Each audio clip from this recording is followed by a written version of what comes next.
Hi there. In today's video we're going to show you how to set up and use the Premium Annual Leave Tracker spreadsheet available to download from excel-macros.co.uk.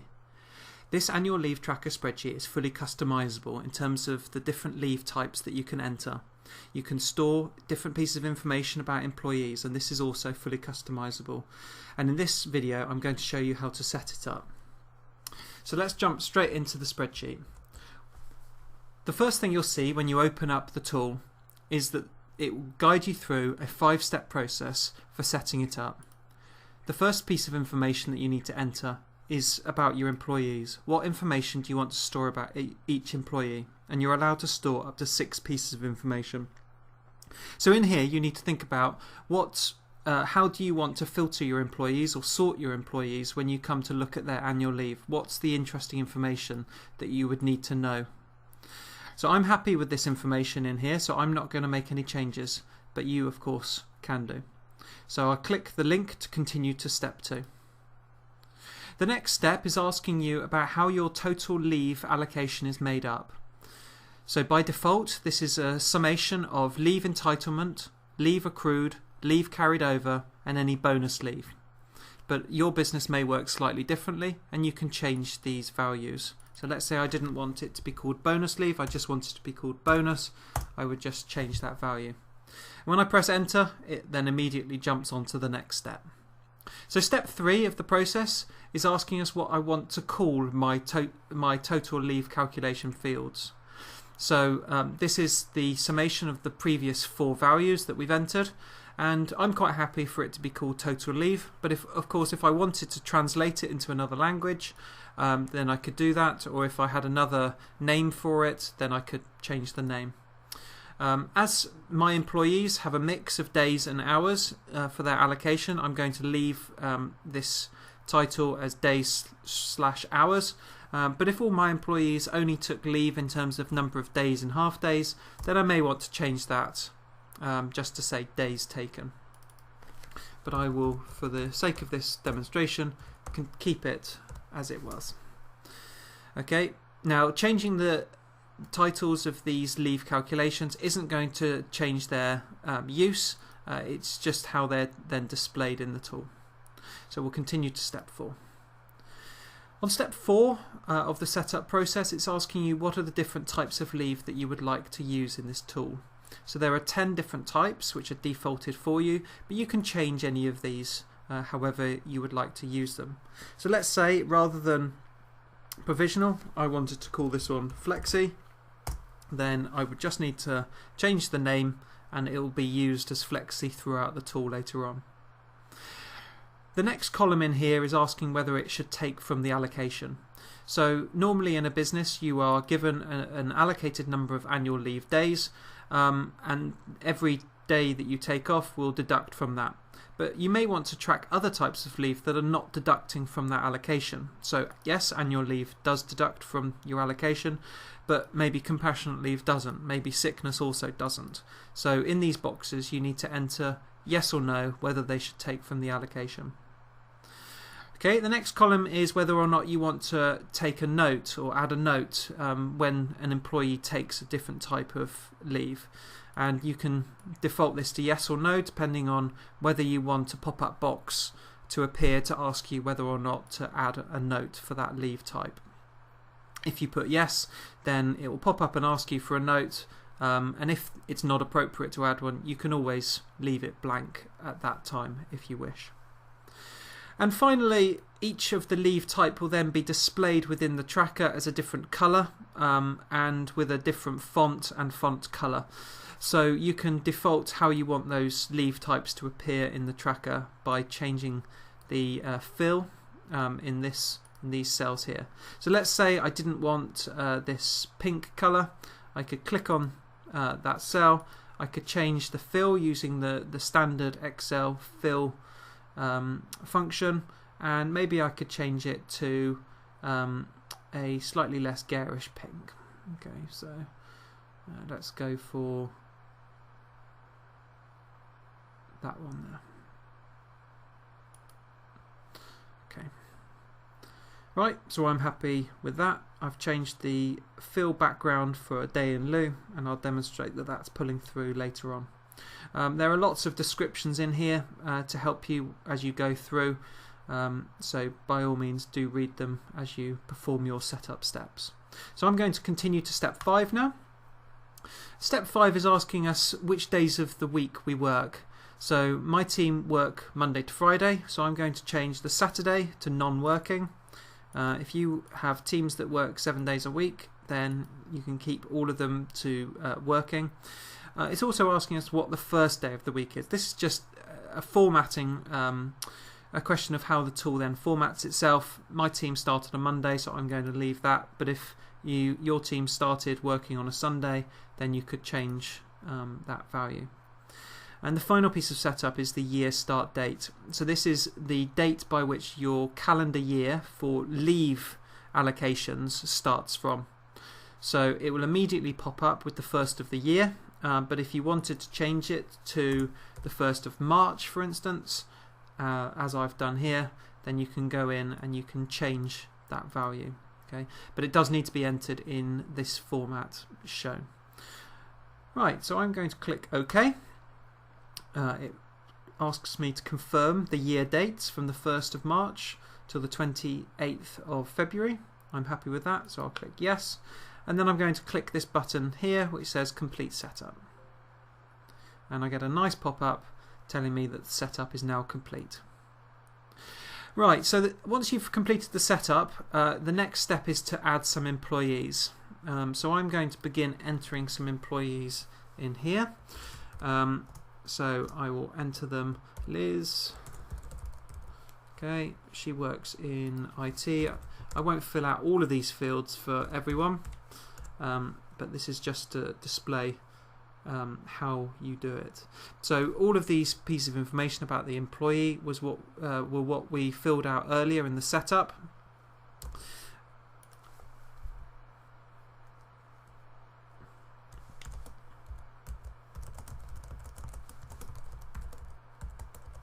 Okay, so I've just put in the notes for this employee Liz that she's got 5 bonus days because she's working her 5th year of service. Her standard allocation was 19 days.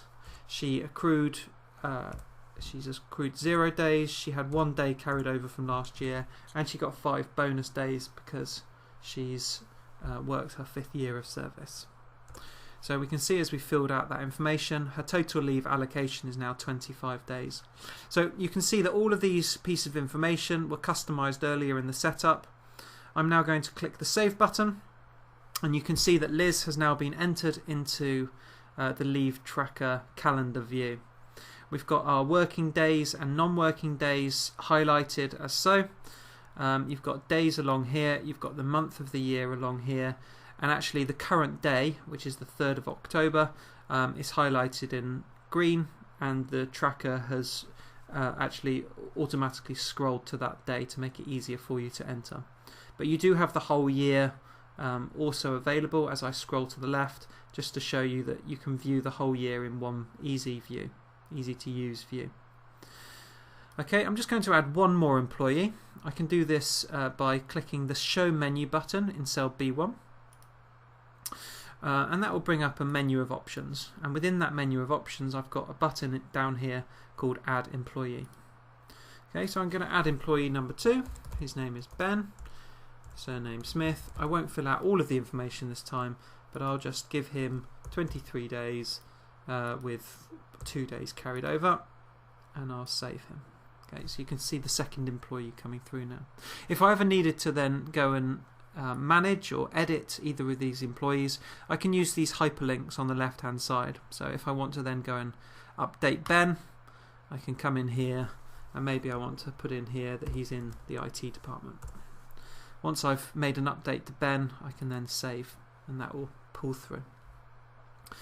Okay, so I showed you the Show Menu button. By default it's not shown, but every time you want to view it, then you can just click on the button. So this gives you also a number of options for adding leave, and these are all of the leave types that we entered earlier. You can see that Day in Lieu has got the colour that I selected earlier, so you can see those setup options pulling through into the main menu. let's then go in and click on the day. So I want to add a day of day in lieu for Ben Smith on the 4th of October. So I've selected 4th of October here, and I've selected the row of Ben Smith, and then I come onto the options menu and I just click day in lieu. It then brings me into the add leave sheet, and in the add leave sheet it gives the information about the employee that we've selected. You'll remember I never entered any information for employee number, grade or notes, which is why nothing's pulling through there, but his department and his name is. So it's telling me that I've selected the 4th of October, which is correct. It's telling me I've selected day in lieu. If I wanted to, I could change it at this point, but I don't want to. And I'm going to give him a day in lieu, a whole day in lieu. So I'm going to click add leave. And you can see that then highlights in that cell. Let me now go and create another day for someone else. So let me add a day in for Liz. I'm going to come in to the 6th of October, and I've clicked in the row of Liz Galpin, and I'm going to add the annual leave button, the red button. Pulls through all her notes as we typed in earlier. It tells me she's not taken any yet. It also tells me she's got 25 days remaining. So this is within her allocation, but actually she only wants a half day. So rather than leaving this default to 1, I'm going to overtype that with 0.5. If I press enter, that immediately pulls through, clicks the button to save, and you can see that that day of annual leave has been taken. If I was to go then into Liz Galpin using the hyperlink, you can see that her total allocation is now being shown as she's taken half a day of annual leave. It's coming up in the total figure that there's a half day taken, and that she's only got 24.5 days remaining of her 25 shown over here. So we can see that's working as expected. One other thing just to note, in the employee screen, if you scroll down, you'll see that all of the details of the leave taken is now listed under the employee, so that you've got a nice record by employee, all their information, all their summary information, and the details of the leave all in one nice easy to use screen. If I wanted to print this screen, I can click the print to PDF button, and I'm going to save it on my desktop.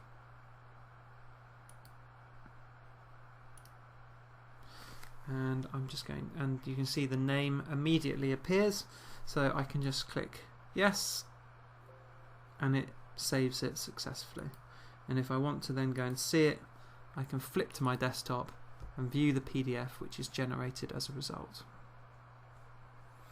And then if I wanted to, I could provide this PDF to that employee so that they've got a nice record of what leave they've taken. Okay, so I'm just going to flip back to the tool now. I can also scroll through my employees using these buttons here, next and previous. And when I'm finished with all of this, I can either click save if I've made a change, or I can click the back button to go back onto the main screen. Alright, so I'm going to flip back to show menu. A couple more things just to show you in this screen. If I want to clear some leave, I can hover over and click the clear button. It will tell me what it's cancelled, and that then clears off from that date.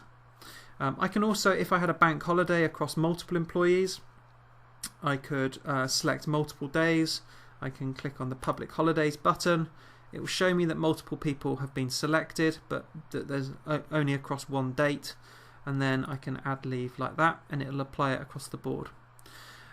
If people take days across weekends, then I can select 4 days across here. I can then say annual leave, and the interesting thing here is that although it's saying that it's going from the 13th to the 16th, because it's spanning a non-working day, it's actually only taking 2 days.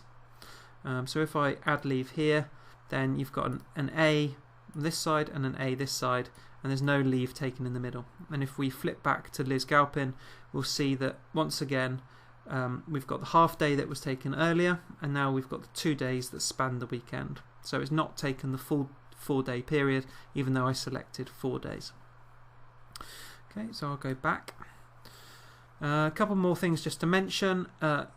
a nice shortcut if you like shortcuts, I can click on a cell and right click, and that takes me through to the add leave sheet, where I can then choose what leave types. That makes it a bit easier to add leave. If I want to cancel lots of leave in one go, I can hover over lots of cells, and then I can come into the menu and I can clear that leave away. And then probably the final thing just to show you in this demonstration is the display options. So if I click the display option button, this gives me some flexibility around how I want to display the information in the calendar view. So I added the department of my employees, so maybe I want to see that information. Maybe I want to report on annual leave and days in lieu, so I can add those columns to the report. And maybe I want to see all of my breakdown of leave allowance in that one view.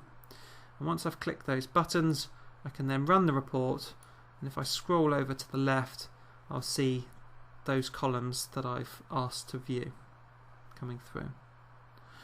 Okay. The other option within the display options area, if I go back into there, was to mark what dates I want to view. So let's say I just want to view October, because that's the current month. I can type in the date of October, and I can do it right to the end of the month, okay, 30th, and I will now remove all of those previous days, just to show that they also remove from the view if you untick them, and I'm going to run that report. And what I see now is just the core information, first name, last name, and the main leave types, and then I can see that I'm just showing October from the 1st to the 30th.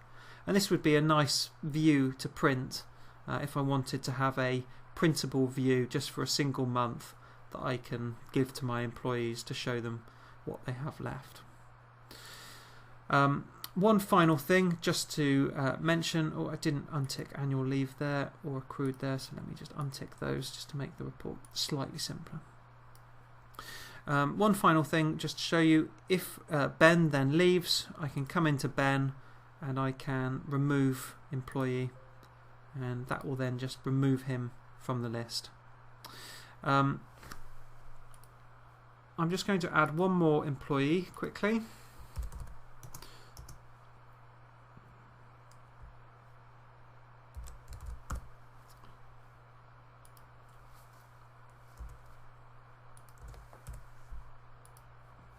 Okay, so I've added a new employee. Now, there are some options here around sorting and filtering. So if I want to just filter for people in a certain department, so let me just show the department column again. So let's say I just wanted to show people that were in the IT department. I could use this auto filter and I could just filter on IT, and that would then only show me those people. If I wanted to show everyone, or even within a certain department, but want to sort, then I can double click on the column heading, and you can see here that I've now sorted them in alphabetical first name order. If I want to sort them in ID, then I'll double click on the ID column and that will sort them there. So that's everything I wanted to cover in this demonstration. I think you can see it's a very powerful and flexible tool in terms of the setup and configuration and how it's used. Please go ahead and download it from excel-macros.co.uk. I hope you enjoy using it and get a lot of benefit from it. Okay, thanks for watching. Bye-bye.